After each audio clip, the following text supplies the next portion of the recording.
ಶಿವಮೊಗ್ಗ ಭದ್ರಾವತಿ ನಗರಾಭಿವೃದ್ಧಿ ಪ್ರಾಧಿಕಾರದ ವ್ಯಾಪ್ತಿಯಲ್ಲಿನ ಪ್ರಮುಖ ಬೀದಿಗಳು ವರ್ತುಲಗಳನ್ನು ಆಕರ್ಷಕವಾಗಿರುವಂತೆ ಎಲ್ಲೆಲ್ಲೂ ಹಸಿರು ವಾತಾವರಣ ಕಂಗೊಳಿಸುವಂತೆ ಸ್ವಚ್ಛ ಸುಂದರ ನಗರ ನಿರ್ಮಾಣ ಸಂಚಾರ ದಟ್ಟಣೆಯನ್ನು ನಿಯಂತ್ರಿಸಲು ಹಾಗೂ ನಗರದಲ್ಲಿ ನಡೆಯುವಂತಹ ಕ್ರೌರ್ಯವನ್ನು ನಿಯಂತ್ರಿಸುವ ನಿಟ್ಟಿನಲ್ಲಿ ಸಾರ್ವಜನಿಕರ ಸಹಕಾರದೊಂದಿಗೆ ಶಿವಮೊಗ್ಗ ಭದ್ರಾವತಿ ನಗರಾಭಿವೃದ್ಧಿ ಪ್ರಾಧಿಕಾರ ವಿಶೇಷ ಕಾರ್ಯಕ್ರಮಗಳನ್ನು ರೂಪಿಸಿದೆ ಎಂದು ಅಧ್ಯಕ್ಷ ಎಚ್.ಎಸ್. ಸುಂದರೇಶ್ ತಿಳಿಸಿದ್ದಾರೆ.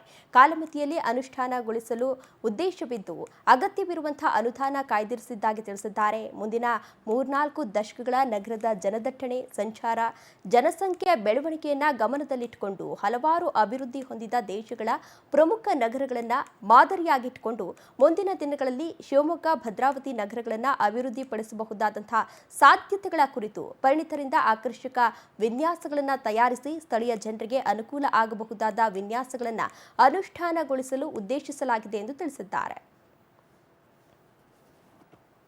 ಊರುಗಳಲ್ಲಿ ನಾವೀಗೆಲ್ಲ ಅರ್ಜಿ ಕರೆದು ಸೈಟ್ ಹಂಚಕ್ಕೆ ರೆಡಿ ಆಗಿದ್ದೀವಿ. ಆ ರೈತರುಗಳಿಗೆ ಹಿಂದೆ ಏನು 2 ಸೈಟ್ ಕೊಡ್ತೀನಿ ಅಂತ ಹೇಳಿದ್ರಂತ ಅವ್ರು ಅಕ್ವೈರ್ ಮಾಡಿದಾಗ ಅವ್ರುಗಳು ಪ್ರಾಬ್ಲಮ್ ಸ್ಟಾರ್ಟ್ ಮಾಡಿ ಈಗ ಅದನ್ನು ಮತ್ತೆ ಎಗೇನ್ ನಾವು ಕ್ಯಾಬಿನೆಟಲ್ಲಿ ಡಿಸ್ಕಸ್ ಮಾಡಲಿಕ್ಕೆ ಚರ್ಚೆ ಮಾಡಿದ್ದೀವಿ. ಆಮೇಲೆ ಈವನ್ ಅದರ ಚನ್ನಬಸಪ್ಪನವರು ಎಲ್ಲರೂ ಕೂಡ ಅಸೆಂಬ್ಲಿಲೂ ಆ ವಿಷಯ ಎತ್ತಿದ್ದಾರೆ. ಯಾಕೆಂತಂದರೆ 2 ಸೈಟ್ ಕೊಡ್ತೀವಿ ಅಂದಿದ್ರಲ್ಲಿ ಕಳೆದ ಬಾರಿ ಯಡಿಯೂರಪ್ಪನವ್ರು ಇರಬೇಕಾದ್ರೆ ಜ್ಯೋತಿ ಪ್ರಕಾಶ್ ಇರಬೇಕಾದ್ರೆ ಅದನ್ನು ಕಳಿಸ್ಕೊಟ್ಟಿದ್ರು. ಬಟ್ ಅದಾಗಿಲ್ಲ. ಅಲ್ಲಿಂದ ಮತ್ತೆ ವಾಪಸ್ ಏನು ಕಳಿಸಿದ್ದಾರೆ ಅಂದರೆ ಅವ್ರಿಗೆ ನೀವು ಸೈಟ್ನ ಪಬ್ಲಿಕ್ಕಿಗೆ ಏನು SR ರೇಟಲ್ಲಿ ಕೊಡ್ತಿರಲ್ಲ ಆ ರೇಟ್ ತೊಗೊಂಡು ಒಂದು ಸೈಟ್ ಕೊಡಿ ಅಂತೇಳಿ ಹಾಕಿದ್ದಾರೆ. ಅದಕ್ಕೆ ಅವ್ರು ಯಾರೂ ಒಪ್ತಾ ಇಲ್ಲ. ಅದು ಸೈಟ್ ಹಂಚೋಕ್ಕೆ ರೆಡಿ ಇದೆ. ಬಟ್ ಅವ್ರಿಗೆ 2 ಸೈಟ್ ಲೆಕ್ಕದಲ್ಲಿ ನಾವು ಸುಮ್ಮನೆ ಡಿಸೈಡ್ ಆಗೋದಂಗೆ ಇರಲಿ ಅಂತ ತೆಗೆದಿಟ್ಟಿದ್ದು. ಬಟ್ ಅವರಿಗೆಲ್ಲ ನೀವು ಸೈಟ್ ಹಂಚಕ್ಕೆ ಹೊರಟಿದ್ದೀರ ನಮ್ದು ಫಸ್ಟ್ ತೀರ್ಮಾನ ಮಾಡಿ ಅಂದಿದ್ದಾರೆ. ಅದನ್ನು ಈಗಾಗಲೇ ಎಲ್ಲ ನಮ್ಮ ಜನಪ್ರ ಅರುಣ್ ಅವರು ಚನ್ನಬಸಪ್ಪನವರು ಬಲ್ಕೇಶ್ವರರು ಎಲ್ಲರೂ ಕೂಡ ಅಸೆಂಬ್ಲಿಯಲ್ಲಿ ಚರ್ಚೆ ಮಾಡಿದ್ದಾರೆ.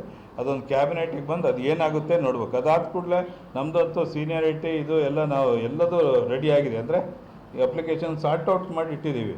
ಅದಲ್ಲದೆ ಮತ್ತೆ ಸೆಕ್ರೆಟ್ರಿಯೇಟ್ನಲ್ಲಿ ನೀವು ಸೀನಿಯಾರಿಟಿಗೆ ಒಂದು ಆ್ಯಪ್ ಮಾಡ್ತಾಯಿದ್ದಾರೆ. ಈ ಅಟೆಂಪ್ಟ್ ಬಿಟ್ಟು ಕೊಡೋದು ಬೇಕಾದರೆ ಕೊಡೋದು ಇತ್ತಲ್ಲ ಅದಕ್ಕೊಂದು ಆ್ಯಪ್ ಮಾಡ್ತಾರೆ. ಅದರ ಮುಖಾಂತರವಾಗಿ ಸೈಟು ಡಿಸ್ಟ್ರಿಬ್ಯೂಟ್ ಆಗುತ್ತೆ. ಆ ಆ್ಯಪ್ನಲ್ಲಿ ಯಾರದೇ ಸೀನಿಯಾರಿಟಿ ಇದ್ದರೂ ಕೂಡ ಅದನ್ನು ಯಾರು ಬೇಕಾದ್ರೂ ಚೆಕ್ ಮಾಡ್ಬೋದು.